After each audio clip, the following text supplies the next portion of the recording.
Hello and welcome to Create Your Sacred Life. I am Tony Black and I am here live it's Saturday morning, my time at 9 in the morning, and it is 4 p.m. I believe on the Pacific Coast. Now once the time change happens, I'm going to be completely lost because we don't do time change over here. So today we're talking about why it is that we lose access to our inner guidance and how we can get back that connection. And I've got a story for you because I always like to open up with stories. And I've been teaching for 20 years now, and I've also raised 2 girls since birth. And one thing that I've realized is that from an early age, children reveal that they're in touch with their intuitive gifts all the time, like literally all the time. And I wrote about it in my blog this past week. And I know that for me as a kid, I would wander around, outside, playing in the weeds and the trees, and I'd chase lights, and I swore they were fairies, and I'd be talking to trees, and I would be talking to insects. I wanted to heal the insects, I really wanted to heal the insects. And I love my brother, but he would take their legs off, and I wanted to just glue them back in there, and I wanted to heal the insects. So I would just spend all my time, like literally, I remember having a little bug in my hand and holding my other hand over the bug and trying to heal it. So I don't know. But what I do remember is that I swore that the trees talked back to me, and the lights that I followed, I just don't even know how to explain it, but there were lights and I would follow them, and they would lead me to places, and I would just become more and more curious, and it was just like an amazing world of exploration that I lived in, and it was just fabulous, and I loved it, and I want to go back there all the time. But it was in 2nd grade that things kind of got a little bit skewy. That was when I began losing my ability to really connect with that part of myself. And it was really kind of the beginning of the end. And I would sit in class, I remember just like having to sit in a seat, and it was just not really part of who I was to want to sit in a seat. And I thought, I must fit in. No matter what, I have to fit in. And I lost interest in school entirely. I think I remember being really good at math at one point, and then I just stopped caring about it entirely. And parents split up, and I can't remember anything about 3rd through 5th grade. I was completely checked out. I remember walking into the library in 3rd grade. I had moved from northern New Mexico down to Albuquerque and started going to a Catholic school. And I walked in to the library and I said, "Hey, I would like to have all of the books on mermaids that you have got." And they said, "We don't have those here." And I just wanted to hang my head and cry. So, yeah, it was really interesting. So 3rd through 5th grade, don't remember. But then middle school, high school, that's when shit got real. I was very much of a feeler. Like I know that a lot of people who are watching this are. I was very much of an empath, and I would sense what was going on with other people. At the time, I didn't know it. All I knew was that I was feeling all kinds of stuff. One person would walk in the room and I'd feel one way, and then another person would walk into the room and I'd feel another way. And when I have friends that were, in a little tiff with one another, I couldn't handle it. I felt torn in a million pieces, and it was just torture. Even my teachers, there was one teacher that I remember having that was just, the kids were so mean to her, and I just couldn't handle it. It was torture. So I felt everything during those teenage years. And to be honest, high school, I just stopped going because it was just too hard. I would much rather spend time in the greeting card aisle at Walgreens than doing that. So if this is a if this sort of thing sounds familiar to you, if this is your experience or if it was your experience, I would love to know. Feel free to say yes in the chat box below. Because yeah, it's rough, and it's rough when you see your own children or other children that are going through the same sort of thing. How is it that we can nurture this rather than just sit by and witness them experiencing this? So yeah, empaths in particular are at risk for losing this ability to connect with their truth and what they know is true for them, since it's like, once one person comes in, it's like, oh, is that true for me? I don't know. Do I like chocolate, or do I like, you just start to lose that ability to hone in on what is really true for you. So I realize now that this is an age that we need to really start harnessing, when our kids are younger, we need to start harnessing their unique gifts that they are born with, especially those that are likely to not feel like they fit in. So now our education system does a really, really great job of identifying and comparing kids with one another, and particularly with testing. And this absolutely, as a teacher, drives me insane. And it's one of the reasons that I actually feel the need to step out of teaching.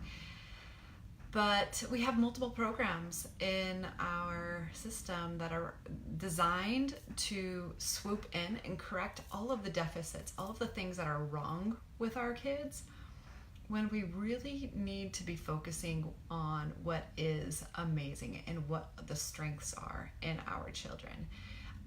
It really is a deficit model, and it's designed to take kids and make them just kind of like fit in a box. It's not the teachers. It comes from way up. It comes from administration that is beyond administration. It comes from people who really don't understand people. So there's just policy upon policy upon policies that just it trickles down. Teachers are kind of like pulling their hair out going, I don't want to do this. I know this is wrong for kids. They actually go to school for years and years and years, learn about how to educate the whole child, and then they're handed policies and things that just don't make sense for children. So it's a really sick system that we have.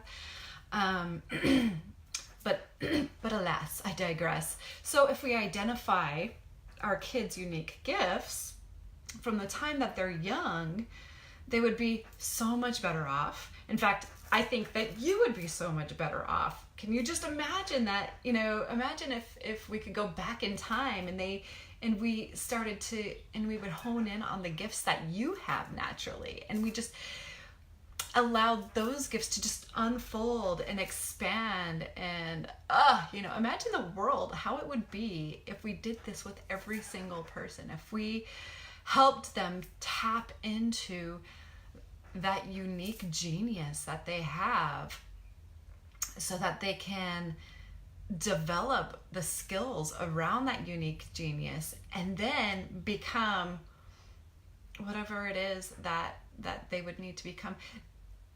This would create a world full of service, heart-centered service, where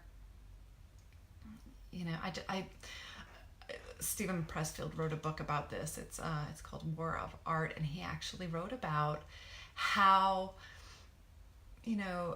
what the world would be like if every single person, doesn't matter what, hi Mary, it doesn't matter what their background is, if every single person tapped into whatever it was that brought them joy and tapped into their unique gifts, then the chances that they'll actually stray and they'll start doing things that are sick for them, and sick for society, like, run low. So the world could actually be a better place if we just followed what what feels good and what is true for us. So, and this is why it's so important to me to help people find whatever it is that makes them feel amazing and live a life that is in line with that truth. So, yeah, I just want you to imagine for a minute what it would be like if we recognized a child's unique gifts from a young age and just honored them. And what if we taught young clairsentience? Clairsentience is empath, pretty much. Clairsentience, how to work with the energy that others bring in to their lives from the time that they begin showing gifts, showing that they're empathetic. You know, what if we showed them, hey, this is how you can handle this situation? And imagine if we kept in touch with these intuitive gifts from a time that we were young. And, you know, just think about, how would life be different? Hello, Lisa. So everybody is born with gifts. I can't think of one person that isn't born with any sort of gifts. They just kind of like lose touch with them. And so everyone is born with them. These gifts are actually something that we all have, and that lead us directly to health in our mind, in our body, in our emotions, in our spirit. And really quick, I'd like to talk about the clairs, because this is something that I do love to dabble with and play with, and it's so much fun. Deciphering the language. So I'm going to start with deciphering the language of the body. Deciphering the language of the body actually leads to greater clarity and health and decision making. And again, feelers, people who who feel how other people are feeling. It's just really, this is a natural skill. It's a natural gift. This is called clairsentience, and understanding how other people feel. That's called clairsentience.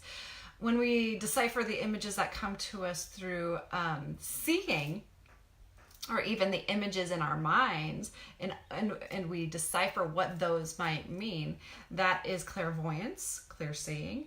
And these are symbols that are provided to you by your unconscious mind, that are given to you to help you make sense of the world around you. If you ever wake up singing a song, or you just can't get one song out of your head. Oh gosh, I had Halo in my head for like 3 days, and it just would never ever leave. And I was like, why? Beyonce, I know you're wonderful, but nah. Okay, so anyway, if you have one song that just keeps playing over and over and over, pay attention to that.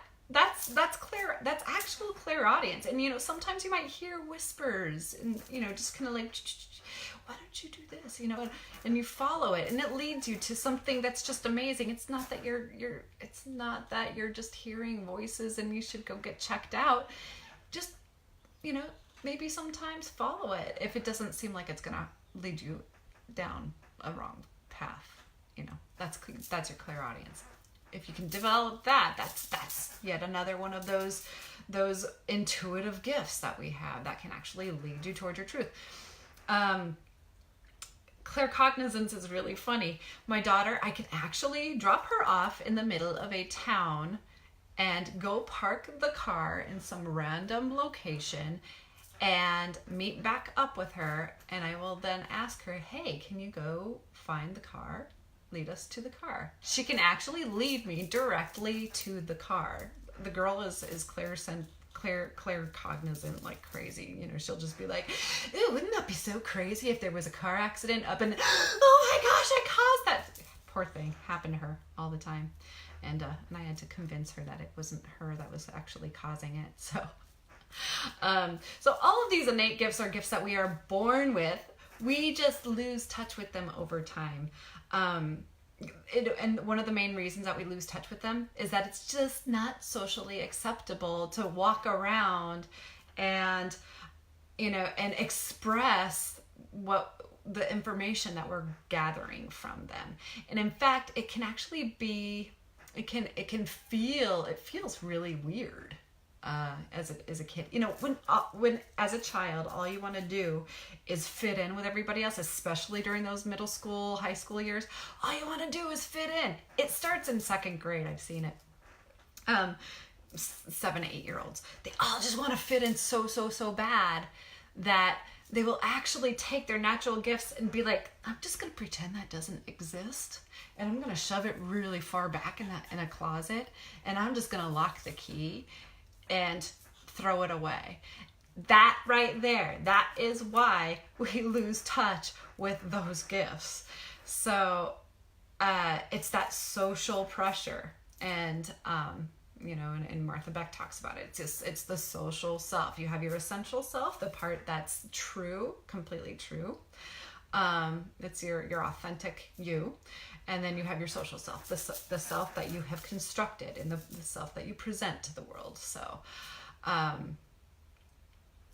yeah, they're going to shove things away really, really, really deep.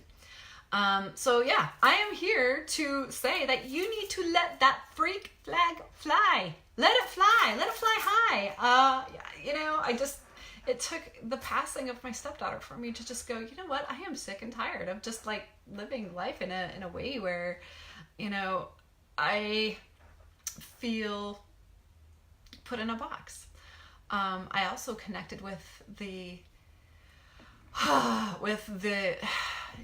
this is especially at her funeral that not her funeral, but the wake, when I saw hundreds of kids, hundreds of them.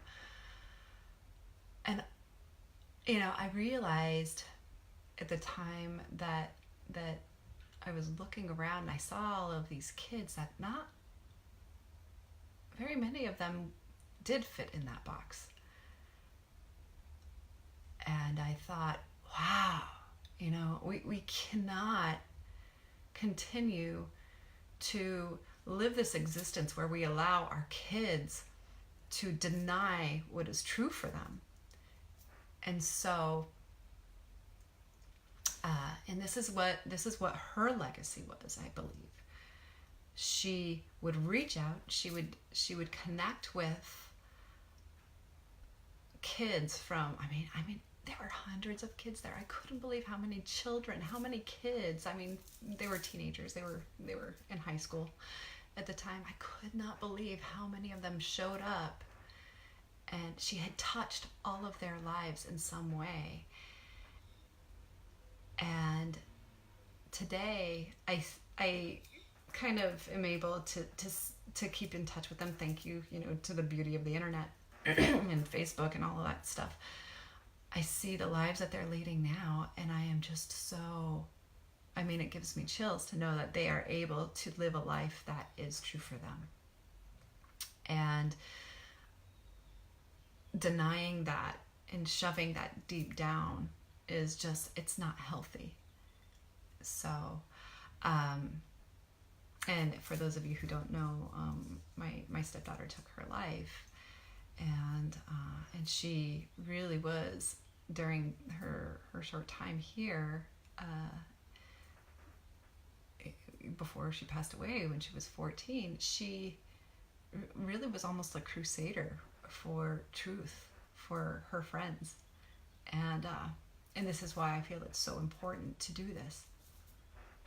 So really, truly, I believe it's so important to reconnect with your own unique gifts and to rediscover your ability to receive those clear messages from your higher self, so that you can step into your unique genius and into your soul's path. And because reconnecting is just blissful. So we are coming up on 20 minutes now, and I really am committed to keeping this closer to 20 minutes, shorter than 20 minutes, but I really wanted to get this out, get that message across, that it's so important to live a life that is in line with your truth, with your essential self, your truth. Discovering those gifts and bringing them out and sharing them with the world. That is what I do. That is what my mission is to help people do that. People just like you. If you're watching this, let's face it. So message me here on Facebook. if you'd love to get in touch, I am, again, very, very passionate about this. And also you can find me on createyoursacredlife.com. And I am really eager to hear your thoughts. Comment below if you would like to comment and or were moved in any way. I'm still kind of moved, and I'm like I'm buzzing a little bit. So I just love you, and and now I'm kind of inspired to do a little bit of to create a meditation for you to get in touch with that inner pilot light. So if it sounds like it's something that could be helpful, go ahead and comment below. All right. Mwah! Much, much love. Enjoy your day, enjoy your weekend, enjoy your life. All right. Bye-bye.